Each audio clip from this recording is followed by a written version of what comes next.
चलिए आज की क्लास को कंटिन्यू करते हैं। आज हम लोग देखेंगे मॉडर्न हिस्ट्री। मॉडर्न हिस्ट्री में हम लोग देख रहे हैं पीवाईक्यू के साथ रिवीजन सीरीज देख रहे हैं और ये क्लासेस जो है ये आपके प्रीलिम्स के लिए इम्पॉर्टेंट है जो 2024 में 16 जून के आसपास होने वाला है। ठीक है, और आपको कुछ चीज़ें समझनी पड़ेंगी।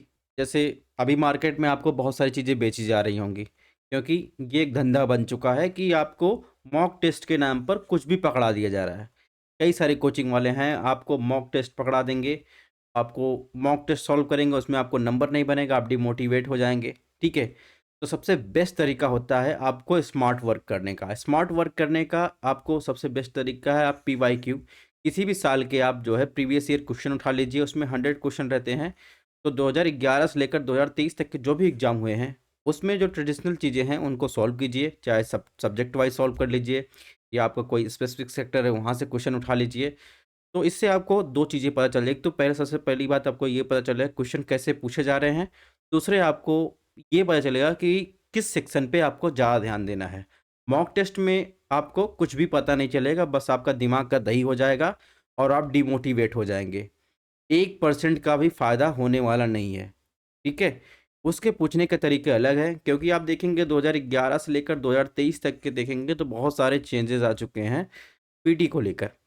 तो थोड़ा-सा स्मार्ट बनिए, आप मॉक की बजाय पीवाईक्यू को सॉल्व करिए और ये हमारी जो सीरीज़ है, इसमें हम पीवाईक्यू के द्वारा आपको पूरा हिस्ट्री रिवीज़न करवा रहे हैं क्योंकि एक क्वेश्चन होता है, उससे संबंधित कई सारे टॉपिक होते हैं जिनको हम आपको इसमें रिवीज़न करवा देंगे। इससे आपका पूरा मॉडर्न हिस्ट्री तैयार हो जाएगा। ऐसे हम ज्योग्राफी का सेक्शन करवा रहे हैं, एनवायरनमेंट का सेक्शन करवा रहे हैं, तो आप वीडियो को देख सकते हैं। और इस वीडियो की अपडेट आपको कहाँ मिलेगी? आपको हमारे टेलीग्राम चैनल और व्हाट्सएप पेज पर मिल जाएगी। दोनों को स्कैन करके ज्वाइन कर सकते हैं। क्लासेस पसंद आ रहे चैनल को सब्सक्राइब करके शेयर भी कर सकते हैं ताकि ज़्यादा से ज़्यादा लोग इससे जुड़ सकें। बात करें एपिसोड फर्स्ट में हमने 2011 के एमसीक्यू या सॉरी पीवाईक्यू देखा। इसके अलावा एपिसोड 2 में हमने 2012 का देखा और एपिसोड 3 में और 2013 ऐसे हम लोग करके 2023 तक के जितने भी क्वेश्चन पूछे गए हैं तो पूरा आपका मॉडर्न हिस्ट्री इसमें कवर हो जाएगा और आप जो मॉक टेस्ट देते हैं कुछ उसी के अनुसार आप पीवाईक्यू सॉल्व कर लेंगे। ठीक है, तो आज हम लोग देखेंगे 2012 के पीवाईक्यू जो यूपीएससी प्रीलिम्स से पूछे गए हैं। तो कहीं न कहीं मॉडर्न हिस्ट्री में आप देखेंगे तो कुछ जो क्वेश्चन होते हैं वो बार-बार रिपीट होते रहते हैं। हो सकता है जो यूपीएससी में पूछा गया है वो आपके स्टेट पीसेस में सेम उसी साल या पिछले 1 साल का ले लें तो अगले साल आने वाला क्वेश्चन जो हो वो आपको पिछले साल देखने को मिले। इसलिए आपको जो भी पेपर मिले, चाहे जिस भी स्टेट का मिले, तो आप उसको देखते रहिए कि क्या चेंजेस हैं क्वेश्चन पूछने के तरीके में। अगर आप यूपी पीसीएस दे रहे हैं तो आपको दोनों पेपर देखने चाहिए, चाहे आप पीसीएस और यूपीएससी दे रहे हैं तो दोनों का पेपर आपको देखने चाहिए। ठीक है? तो चलिए क्वेश्चन की शुरुआत करते हैं। क्वेश्चन नंबर फर्स्ट देखते हैं। इसमें पूछा है भारतीय राष्ट्रीय आंदोलन में दादा भाई नौरोजी का सबसे प्रभावशाली योगदान क्या था? ऑप्शन 1 अंग्रेजों द्वारा भारत के आर्थिक शोषण को उजागर करना। ठीक है। ऑप्शन 2 प्राचीन भारतीय ग्रंथों की व्याख्या और भारतीयों को आत्मविश्वास की बहाली करना। ऑप्शन 3 किसी भी अन्य चीज से पहले सभी सामाजिक बुराइयों के उन्मूलन की आवश्यकता पर बल दिया गया। इसके द्वारा दादा भाई नौरोजी। आपको सही आंसर बताना है। अब इसमें आप थोड़ा सा कॉमन सेंस लगाइए। आपको सपोज आपको नहीं पता है दादा भाई नौरोजी के बारे में, अगर वर्तमान में यही क्वेश्चन 2024 में पूछता तो इसमें ऑप्शन क्या देता? केवल एक कथन सही है, केवल दो कथन सही है, केवल तीन कथन सही है, ऑप्शन डी देता इनमें से कोई नहीं। ठीक है, तो इस तरीके से क्वेश्चन आपसे पूछता, यानी आपका कॉन्सेप्ट क्लियर है तो ही आप ये क्वेश्चन कर सकते हैं। तो आपको पता है कि इकोनॉमिक शोषण की बात करें यानी इकोनॉमिक एक्सप्लॉयटेशन की बात करें तो आर्थिक शोषण की बात दादा भाई नौरोजी ने की है। उनकी एक बुक है poverty and un British rule of India की, तो उसमें इन्होंने इसको उजागर किया है, तो ये बात सही हो गई। ठीक है, अब हम लोग इस क्वेश्चन को 2012 के टर्म में ना सॉल्व करके हम लोग 2024 को देखते हुए सॉल्व कर रहे हैं। ठीक है, तो इसमें जहाँ तक बात है तो दादा भाई नौरोजी ने किसी अन्य चीज़ से पहले सभी सामाजिक, तो इसमें ऐसा नहीं कहा जा सकता कि दादा भाई नौरोजी ने सभी सामाजिक बुराइयों को उन्मूलन की आवश्यकता पर बल दिया था, तो ये ऑप्शन गलत है। दूसरे ऑप्शन की बात करें, प्राचीन ग्रंथों पर व्याख्या की और भारतीयों को आत्मविश्वास की बहाली की, तो ये बातें भी सही है। इसमें दो, एक और दो आंसर सही है। सॉरी, इसमें सिर्फ और सिर्फ होगा ऑप्शन एक सही होगा, ठीक है। ऑप्शन एक सही है, ठीक है। क्योंकि आप देखेंगे जहाँ तक बात करें भारतीय ग्रंथों की व्याख्या और भारतीयों का आत्मविश्वास की बहाली की, तो दादा भाई नौरोजी ने नहीं, बल्कि आप देखेंगे स्वामी दयानंद और स्वामी विवेकानंद आदि ने जो है प्राचीन ग्रंथों की जो है उसकी व्याख्या की, उसका ट्रांसलेशन किया, जिससे भारतीयों में आत्मविश्वास की बहाली हुई। तो इनका योगदान दादा भाई नौरोजी का इसमें योगदान नहीं था। तो इससे अकॉर्डिंग देखेंगे इसमें ऑप्शन एक जो है सही हो जाएगा, ठीक है। नेक्स्ट क्वेश्चन की बात करें, तो देखिए एक दादा भाई नौरोजी 2012 में क्वेश्चन पूछा गया था। इसके पहले वाले एपिसोड फर्स्ट आपने देखा होगा, तो एपिसोड फर्स्ट में हमने जो है आप देखेंगे 2011 में क्वेश्चन नंबर 9 सॉल्व करवाया था। ये भी क्वेश्चन आप देखेंगे होम चार्ज, ये भी आप देखेंगे दादा भाई नौरोजी से संबंधित था। तो इसको आप जो है एपिसोड फर्स्ट आप जरूर देखिएगा। तो मेरा काम है आपको समझाना कि क्वेश्चन कैसे पूछे जा रहे हैं, कहाँ से रिपीटेड क्वेश्चन आपको मिल रहे हैं। 2012 के नेक्स्ट क्वेश्चन की बात करें, रॉलेट एक्ट का उद्देश्य क्या था? ऑप्शन एक, युद्ध प्रयासों के लिए अनिवार्य आर्थिक सहायता। ऑप्शन बी, मुकदमे के बिना कारावास और मुकदमे के लिए सारांश प्रक्रिया। ऑप्शन सी, खिलाफत आंदोलन का दमन। ऑप्शन डी, प्रेस स्वतंत्रता पर प्रतिबंध लगाना। तो आप देखेंगे तो जो रॉलेट एक्ट था वो एक ऐसा एक्ट था कि वहां पर बिना मुकदमे यानी imprisonment without trial and summary, ठीक है। तो इसमें ऑप्शन बी जो हो जाएगा सही हो जाएगा। रॉलेट एक्ट जो आया था दोस्तों 1919 में आया था, अराजक और क्रांतिकारी अपराध अधिनियम को लागू करने वाले ब्रिटिश सरकार के जवाब में किया गया था, जिसे रॉलेट एक्ट नाम दिया गया, ठीक है। इस एक्ट में क्या था, इस एक्ट के माध्यम से सरकार को राजनीतिक गतिविधियों को दबाने के लिए अधिकार प्रदान किए गए थे और 2 साल तक बिना किसी मुकदमे के राजनीतिक कैदियों को जो है हिरासत में रखने की अनुमति दी गई थी। तो इस कारण जो है रॉलेट एक्ट आया था। और आप देखेंगे तो 1919 में आप देखेंगे प्रथम विश्व युद्ध समाप्त हुआ था, भारत पर प्रभाव पड़ा था। गांधी जी ने जो है कुछ आह्वान किया था, तो गांधी जी ने 6 अप्रैल 1919 को आप देखेंगे तो अहिंसक जो है एक सविनय अवज्ञा आंदोलन शुरू करना चाहा। लेकिन शुरू करने से पहले आप देखेंगे कलकत्ता, बम्बई, दिल्ली, अहमदाबाद आदि शहरों में बड़े पैमाने पर आप देखेंगे तो ब्रिटिश सरकार के विरोध जो है हिंसक विरोध चालू हो गए, जिससे जो है गांधी जी ने अपना ये मन बदल दिया था। इसी दौरान आप देखेंगे तो पंजाब में जलियांवाला बाग नरसंहार हुआ था, जो हुआ था 9 अप्रैल 1919 में। और इसमें 2 राष्ट्रवादी नेता थे, सैफुद्दीन किचलू और डॉक्टर सत्यपाल को जो है ब्रिटिश अधिकारियों ने बिना किसी कारण के गिरफ्तार कर लिया था, ठीक है। तो इस वजह से जो है वहाँ पर आप देखेंगे एक मैदान था जलियांवाला बाग, वहाँ पर निहत्थे लोगों पर जो है गोलियां चलाई गई थी। 13 अप्रैल का दिन था बैसाखी का, उसी दिन ये हुआ था और उसमें जो जनरल था, जनरल डायर ने ये करतूत किया था, ठीक है। और इसके अलावा इसमें और क्या ध्यान रखना है, रिवीजन सीरीज है तो कुछ और चीज़ें देख लेते हैं। तो हंटर कमीशन का गठन किया गया किसके लिए? जो 14 अक्टूबर 1919 को भारत सरकार ने डिसऑर्डर इंक्वायरी कमेटी का गठन किया था, जो जलियांवाला बाग में गोलीकांड हुआ था उसकी जांच के लिए। और इसके अध्यक्ष जो थे विलियम हंटर थे, इसलिए उसको हंटर कमीशन के नाम से जाना जाता है। अब जो हंटर कमीशन आया उसने 1920 में एक रिपोर्ट अपनी सर्वसम्मति से रिपोर्ट दी, सामने आई, लेकिन उससे सभी लोग खुश नहीं थे। तो भारत में राष्ट्रवादी प्रतिक्रिया में आप देखेंगे रविन्द्रनाथ टैगोर ने अपनी नाइटहुड की उपाधि त्याग दी थी और महात्मा गांधी ने बोयर युद्ध के दौरान किए गए महत्वपूर्ण कार्यों के लिए अंग्रेजों द्वारा उन्हें क्या दी, कैसरे हिंद की उपाधि दी गई थी, उसे भी वापस कर दी गई थी। तो ये सब जो है राष्ट्रवादी प्रतिक्रिया कुछ देखने को मिली थी हंटर कमीशन के विरोध में।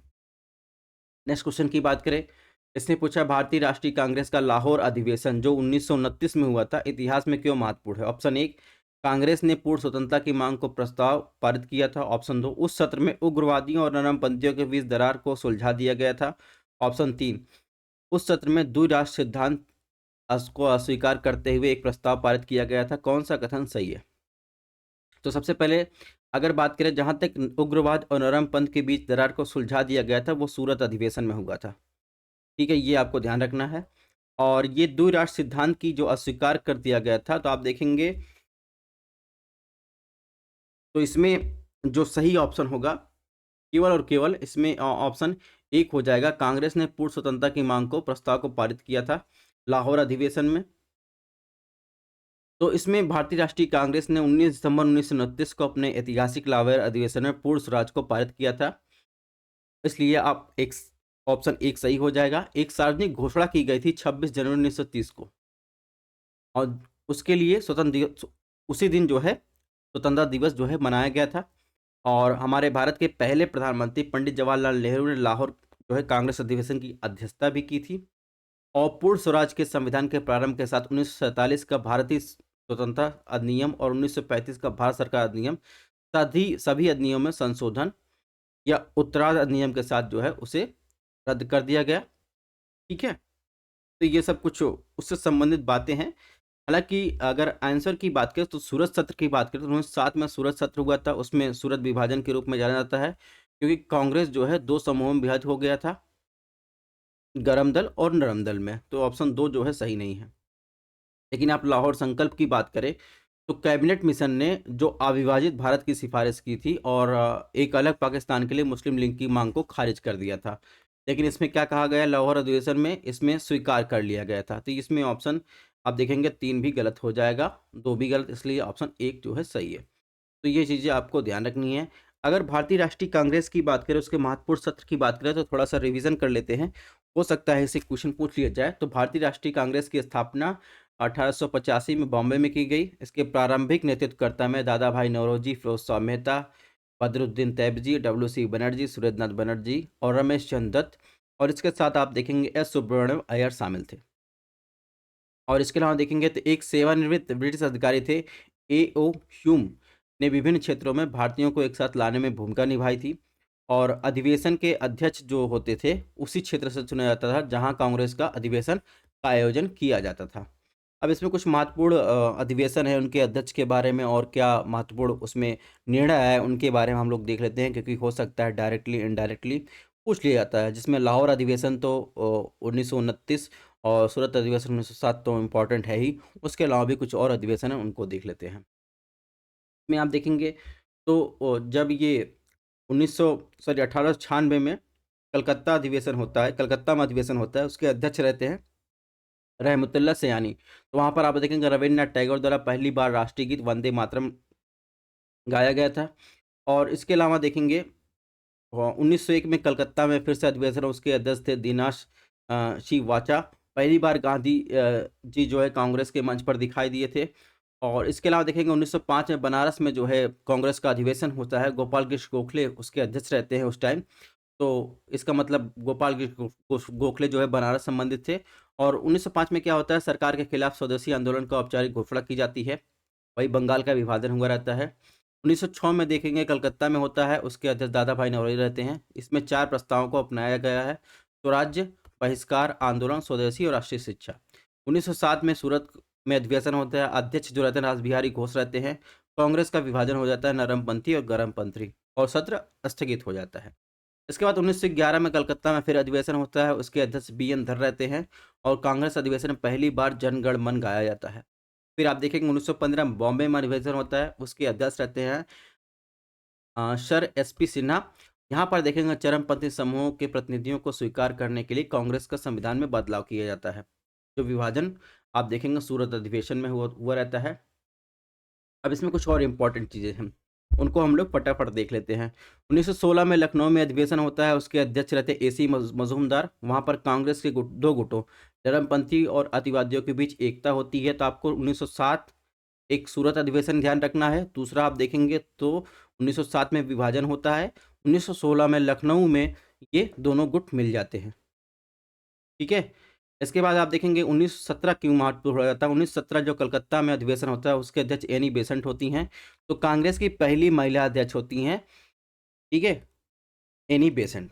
1917 में जो कलकत्ता में अधिवेशन होता है। इसके अलावा 1919 में जो अधिवेशन होता है अमृतसर में, इसके अध्यक्ष मोतीलाल नेहरू होते हैं। तो कांग्रेस ने खिलाफत आंदोलन का समर्थन किया था। इसके बाद हम लोग आ जाते हैं 1922 में जो गया में अधिवेशन होता है, उसके अध्यक्ष CR दास होते हैं। यहाँ पर देखेंगे CR दास और अन्य नेता जो होते हैं वो अलग हो गए और स्वराज पार्टी का गठन करते हैं। ठीक है, कहाँ पर 1922 में गया में। 1924 में बेलगाम में इसके अध्यक्ष गांधी जी होते हैं और महात्मा गांधी की अध्यक्षता में आयोजित केवल यह एक सत्र था। तो ये भी आपके लिए इम्पोर्टेंट हो जाता है कि 1924 में जो सत्र आयोजन हुआ था बेलगांव में, ठीक है, तो इसके अध्यक्ष थे महात्मा गांधी और एकमात्र ऐसा सत्र था कि इसकी अध्यक्षता गांधी जी ने की थी। इसके अलावा 1925 में जो कानपुर में आयोजन होता है कांग्रेस अधिवेशन का, उसके अध्यक्ष सरोजनी नायडू होती हैं। तो ये पहली भारतीय महिला अध्यक्ष थी कांग्रेस अधिवेशन की। और इसके अलावा देखेंगे 1927 में मद्रास में अधिवेशन होता है, तो यहाँ पर साइमन कमीशन के बहिष्कार के खिलाफ एक प्रस्ताव पारित किया जाता है और पूर्ण स्वराज संकल्प को अपनाया जाता है। फिर आप देखेंगे 1928 में कलकत्ता में अधिवेशन होता है, इसके अध्यक्ष मोतीलाल नेहरू होते हैं। तो अखिल भारतीय युवा कांग्रेस का गठन किया जाता है। फिर आ जाता है मोस्ट इंपॉर्टेंट 1929 का लाहौर अधिवेशन, जिसके अध्यक्ष जवाहरलाल नेहरू होते हैं। यहाँ पर पूर्ण स्वराज का प्रस्ताव पारित किया जाता है। और इसके अलावा देखेंगे सविनय अवज्ञा आंदोलन शुरू किया जाना, 26 जनवरी को स्वतंत्रता दिवस के रूप में मनाए जाने की घोषणा की जाती है। इसके अलावा देखेंगे 1931 का कराची अधिवेशन आता है, जिसके अध्यक्ष सरदार वल्लभ भाई पटेल रहते हैं। यहाँ पर मौलिक अधिकार और राष्ट्रीय आर्थिक कार्यक्रम पर संकल्प पारित किया जाता है। गांधी इरविन समझौता होता है। महात्मा गांधी लंदन में होने वाले दूसरे गोलमेज सम्मेलन में कांग्रेस का प्रतिनिधित्व करने के लिए नामांकित किए जाते हैं। फिर आप देखेंगे 1937 में जो फैजपुर में अधिवेशन होता है, जिसके अध्यक्ष जवाहरलाल नेहरू होते हैं। यह किसी गांव में होने वाला पहला अधिवेशन था कांग्रेस का। इसके बाद 1929 में त्रिपुरी में जो अधिवेशन होता है, उसके अध्यक्ष राजेंद्र प्रसाद होते हैं। सुभाष चंद्र बोस को फिर से चुना गया, लेकिन उन्हें इस्तीफा देना पड़ा और उनकी जगह राजेंद्र प्रसाद को नियुक्त किया गया। सुभाष चंद्र बोस ने यहाँ पर फॉरवर्ड ब्लॉक का गठन किया था। तो ये आपके लिए इंपॉर्टेंट हो जाता है। इसके अलावा बात करें तो इसमें 1946 में मेरठ में अधिवेशन होता है, जिसके अध्यक्ष जेबी कृपलानी होते हैं। आज़ादी से पहले आखिरी सत्र था और जेबी कृपलानी स्वतंत्रता के समय देखेंगे तो कांग्रेस के अध्यक्ष थे। तो यहाँ तक हमने सफ़र तय कर लिया जो है कांग्रेस अधिवेशन का, जिससे क्वेश्चन आ सकते हैं। नेक्स्ट क्वेश्चन की बात करते हैं। इसमें पूछा है ब्रह्म समाज के संदर्भ में निम्नलिखित कथनों पर विचार कीजिए, कौन सा कथन सही है। आपको सही उत्तर बताना है। ऑप्शन 1, इसने मूर्ति पूजा का विरोध किया।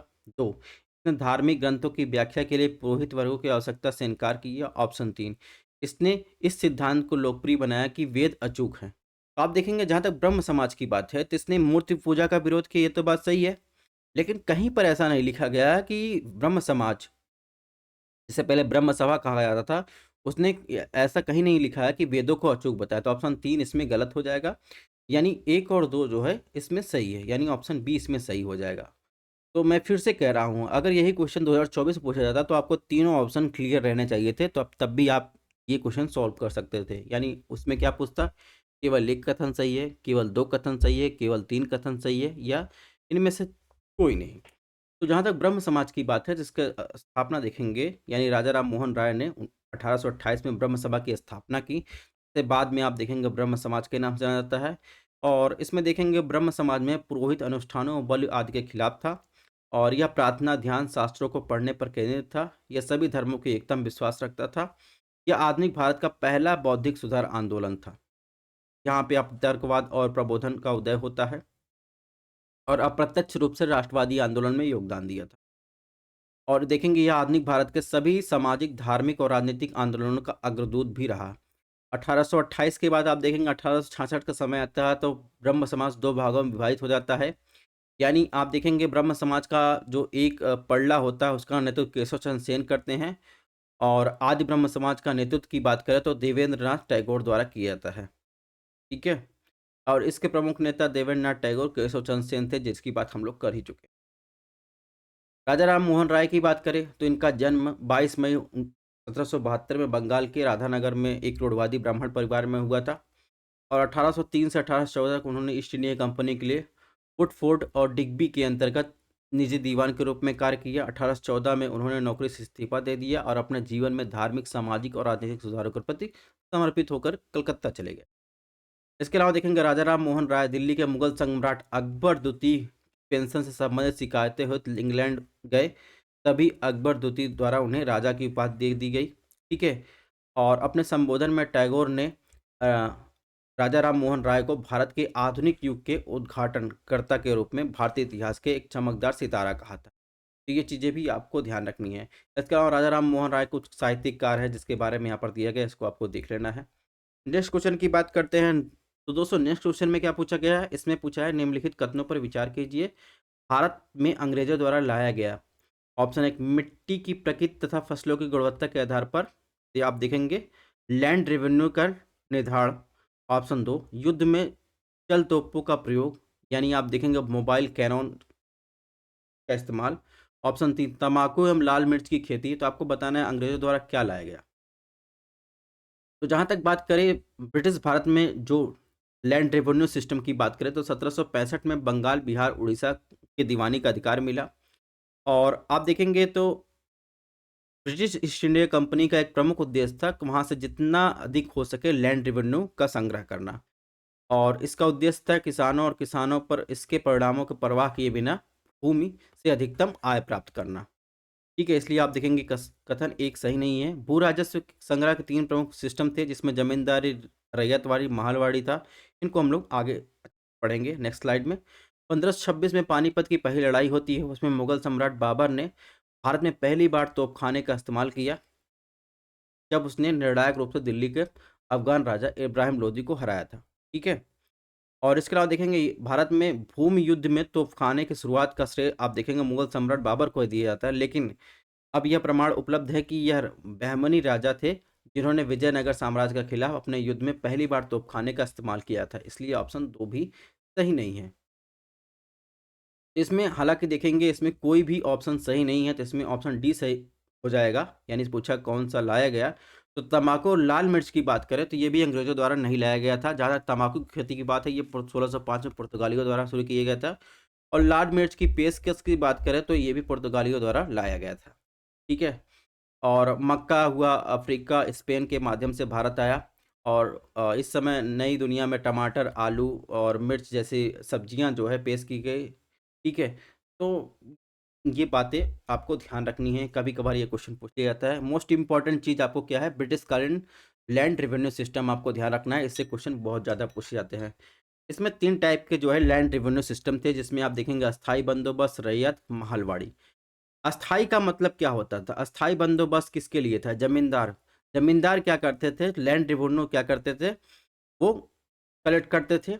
और वो कलेक्ट करके जो है आप देखेंगे किसको देते थे, ब्रिटिश सरकार को देते थे। इसमें हिस्सा क्या था, 10/11 भाग जो है, 11 में से 10 भाग जो है कंपनी को जाता था, एक भाग जो बचता था वो जमींदार लेते थे। रैयत का मतलब क्या होता है दोस्तों, रैयत का मतलब होता है किसान। इसमें जो है भूमि का मालिक क्या था, किसान था। और आपको इसमें क्या ध्यान रखना है, जैसे स्थायी बंदोबस्त की बात करें, ये लॉर्ड कॉर्नवालिस के समय आया। और वहीं रैयतवाड़ी व्यवस्था टॉमस मुनरो और रीड के समय आता है। ठीक है, तो रैयत का मतलब क्या होता है, किसान। यानी किसान जो था वो भूमि का मालिक था, लेकिन किसान जो था राजस्व जो है डायरेक्ट किसको देता था, ब्रिटिश सरकार को। और इसमें आप देखेंगे जो टैक्स की रेट क्या थी, 33% से 55% तक थी। ठीक है, और इसके अलावा महलवाड़ी की बात करें तो महलवाड़ी जो था वो जो भूमि पर अधिकार था वो गांव का अधिकार था। लेकिन जो टैक्स वसूलता कौन था, तो समस्त गांव का जो मुखिया होता था वो टैक्स वसूलता था और ब्रिटिश सरकार को देता था। इसमें टैक्स की रेट कितनी थी, 60% थी। और महलवाड़ी प्रथा आप देखेंगे हॉल्ट मैकेंजी और मार्टिन वर्ड के टाइम में ये आया। ठीक है, और महलवाड़ी प्रथा आप देखेंगे उत्तर प्रदेश, मध्य प्रांत और पंजाब के आसपास देखी जा सकती है। वहीं रैयतवाड़ी की बात करें बम्बई, मद्रास, असम में ये प्रथा लागू थी। जबकि अस्थाई बंदोबस्त की बात करें, अस्थाई बंदोबस्त ये आप देखेंगे बंगाल, बिहार, उड़ीसा, उत्तर प्रदेश, बम्बई, मद्रास, असम, बनारस और उत्तरी कर्नाटक के आसपास आपको देखने को मिलता है। तो ये तो बात हो गई अस्थाई बंदोबस्त, रैयतवाड़ी, महलवाड़ी। नेक्स्ट क्वेश्चन की बात करें, इसमें पूछा 1939 में 7 प्रांतों में कांग्रेस मंत्रिमंडल ने इस्तीफा दिया क्योंकि। ऑप्शन ए, कांग्रेस अन्य 4 प्रांतों में मंत्रालय नहीं बना सका इसलिए। ऑप्शन बी, कांग्रेस में वामपंथी के उद्भव से मंत्रालयों का कामकाज असंभव बना दिया। ऑप्शन सी, उनके प्रांतों में व्यापक सांप्रदायिक अशांति थी। ऑप्शन डी, ऊपर दिए गए कोई भी कथन सही नहीं है। तो आपको ध्यान रखना है 1939 में जो कांग्रेस ने 7 प्रांतों में अपना मंत्रिमंडल बनाया था, तो यानी जीत हासिल की थी, तो वहाँ पर इस्तीफा क्यों दे दिया था। तो 1939 का जो टाइम पीरियड था, नवंबर 1939 में आप देखेंगे जिसमें लॉर्ड वायसराय जो थे लॉर्ड लिनिथ वो थे, वो भारतीय लोगों से सलाह किए बिना जो है तृतीय विश्व युद्ध में भारत को शामिल होने की अपनी सहमत व्यक्त कर दी गई थी। इसलिए जो है आप देखेंगे तो कांग्रेस ने जो है अपने 7 मंत्रिमंडलों से इस्तीफा दे दिया। तो इसमें ऑप्शन डी जो हो जाएगा सही हो जाएगा।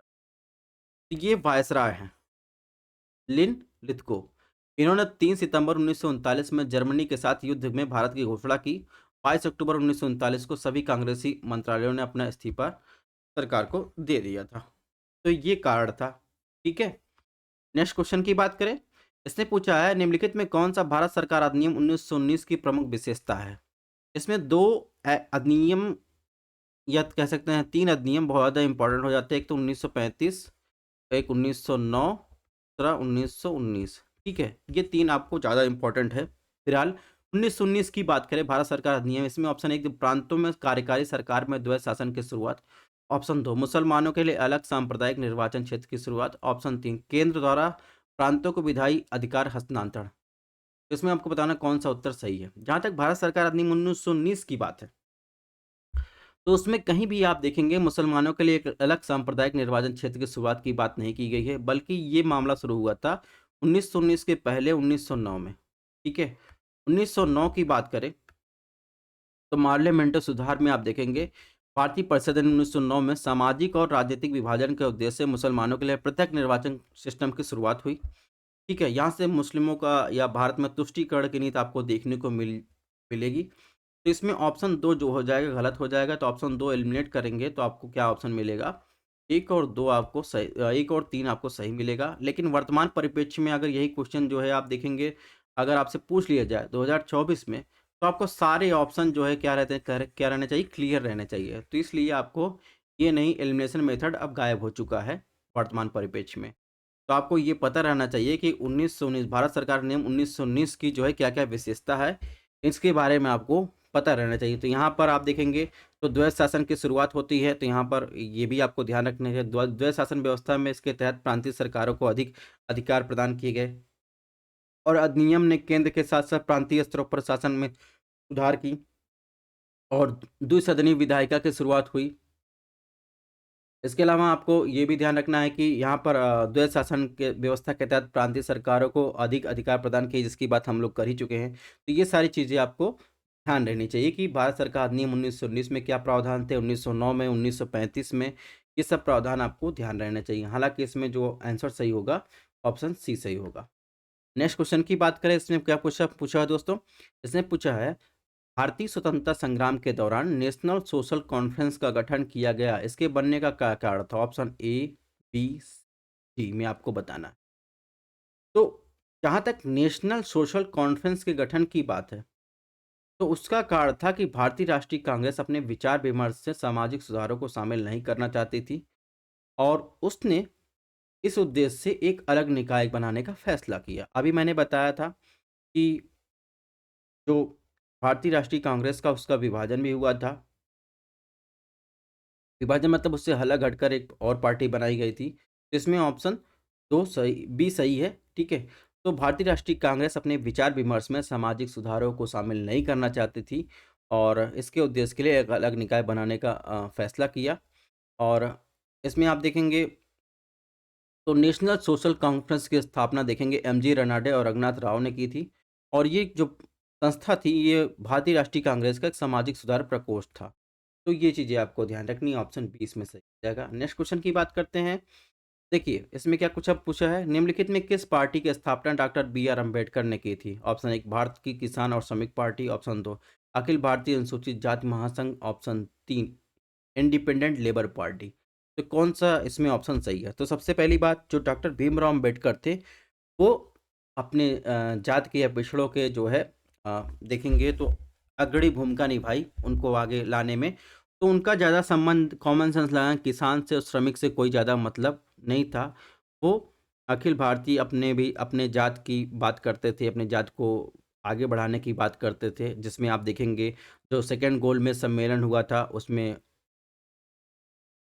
उसके फलस्वरूप आप देखेंगे तो यहाँ पूना पैक्ट साइन होता है गांधी जी के और भीमराव अम्बेडकर के फलस्वरूप के साथ। ठीक है, तो ये सब बातें हो गई। तो कॉमन सेंस से आप देखेंगे तो इसमें ऑप्शन 1 गलत हो जाएगा, 2 और 3 इसमें सही है। ठीक है, कहने का मतलब डॉक्टर बी आर अम्बेडकर द्वारा स्थापित पार्टियों की बात करें तो अखिल भारतीय अनुसूचित जाति महासंघ, आज़ाद मजदूर संघ, ठीक है, और इसके अलावा अनुसूचित जात महासंघ की स्थापना जो है बी आर अम्बेडकर ने की थी। किसान और मजदूर संघ अखिल भारतीय की स्थापना 1947 में हुई थी। ठीक है, इस पार्टी की स्थापना महाराष्ट्र में तुलसीदास जाधव और केशवराव जी ने की थी। ठीक है, और डॉक्टर बी आर अम्बेडकर की बात करें तो ये अम्बेडकर जो है स्वतंत्र भारत के पहले कानून और न्याय मंत्री थे। उन्होंने भारत के संविधान का मुख्य वास्तुकार माना जाता है उनको। 1990 में भारत रत्न दिया गया। 14 अप्रैल 1981 में मऊ इंदौर में इनका जन्म होता है और 6 दिसंबर 1956 को इनका निधन होता है। और वह विदेश में जो है अर्थशास्त्र में डॉक्टरेट पढ़ाई करने वाले पहले भारतीय थे। और डॉक्टर भीमराव अम्बेडकर ऐसे व्यक्ति थे जिन्होंने तीनों गोलमेज सम्मेलन में भाग लिया था। और कांग्रेस की बात करें, कांग्रेस की तरफ से जो है आप देखेंगे जो गांधी इरविन पैक्ट होता है 1931 में, उसके बाद जो सेकेंड गोलमेज सम्मेलन होती है तो कांग्रेस तरफ से जो है गांधी जी ने भाग लिया था द्वितीय गोलमेज सम्मेलन में। और यहाँ पर आप देखेंगे अंबेडकर जो थे वो पृथक निर्वाचक मंडल की मांग कर रहे थे और जिसके विरोध में जो है गांधी जी ने इसका विरोध किया। और अंत में आप देखेंगे 1932 के आसपास आप देखेंगे तो पूना पैक्ट होता है भीमराव अम्बेडकर और गांधी जी के बीच इसी निर्वाचक मंडल को लेकर। इसके बाद नेक्स्ट क्वेश्चन की बात कैसे पूछा है, महात्मा गांधी ने 1932 में आमरण अनशन किया, इसका मुख्य कारण क्या था? ऑप्शन ए गोलमेज सम्मेलन भारतीय राजनीतिक आकांक्षाओं को संतुष्ट करने में विफल रहा। ऑप्शन बी कांग्रेस और मुस्लिम लीग की मतभेद थे। ऑप्शन सी रैमसे मैकडोनाल्ड की सांप्रदायिक पुरस्कार की घोषणा। Option D A B C इनमें से कोई नहीं। तो आप देखेंगे तो ये दो क्वेश्चन इसमें पूछे गए हैं, तो आप एनालिसिस करेंगे तो बहुत सारी चीज़ें आपको पता चलेंगी। तो 1932 में जो है गांधी जी ने आमरण अनशन किया था, तो वो जो रैमसे मैकडोनाल्ड की सांप्रदायिक पुरस्कार की घोषणा या पृथक निर्वाचक मंडल की जो घोषणा की गई थी उसके विरोध में किया था। तो इसमें ऑप्शन सी जो हो जाएगा सही हो जाएगा। तो ये चीज़ें आपको ध्यान रखनी है, यानी जिसमें भारतीय मतदाताओं को जात से अलग कर दिया गया और अलग निर्वाचक मंडल की बात की गई दूसरे गोलमेज सम्मेलन में। ठीक है, नेक्स्ट क्वेश्चन की बात करें तो 2012 में देखिए क्वेश्चन पूछा गया है, रैयतवाड़ी बंदोबस्त के संदर्भ में निम्नलिखित कथनों पर विचार कीजिए। ऑप्शन एक लगान का भुगतान किसानों द्वारा सीधे सरकार को दिया जाता था। ऑप्शन दो सरकार ने रैयतों को पट्टे दिए। ऑप्शन तीन कर लगाने से पहले भूमि का सर्वेक्षण मूल्यांकन किया गया था। कौन सा कथन सही है? तो रैयतवाड़ी के संबंध में अभी हमने बताया कि रैयत का मतलब क्या होता है, किसान। मालिक कौन है भूमि का? किसान है। ठीक है, राजस्व देने का राजस्व इकट्ठा करने का अधिकार किसके पास है? किसान के पास। किसान डायरेक्ट जो है ब्रिटिश मालिकों को जो है यानी ब्रिटिश सरकार को जो है टैक्स देता था। इसमें हालांकि देखेंगे तीनों चीज़ें सही है जो रैयतवाड़ी बंद के संबंध में ये जो बात कर रहा है इसमें तीनों ऑप्शन सही है। आपको ध्यान रखना है कि हमारी क्लासेस की पीडीएफ कहाँ मिलेगी? टेलीग्राम और व्हाट्सएप पेज पर मिल जाएगी। क्लासेस की इन्फॉर्मेशन भी वहाँ मिलेगी। क्लासेस पसंद आ रही हो तो आप चैनल को शेयर भी कर सकते हैं, वो आपकी मर्ज़ी है। मिलते हैं नेक्स्ट लेक्चर ज्योग्राफी के साथ।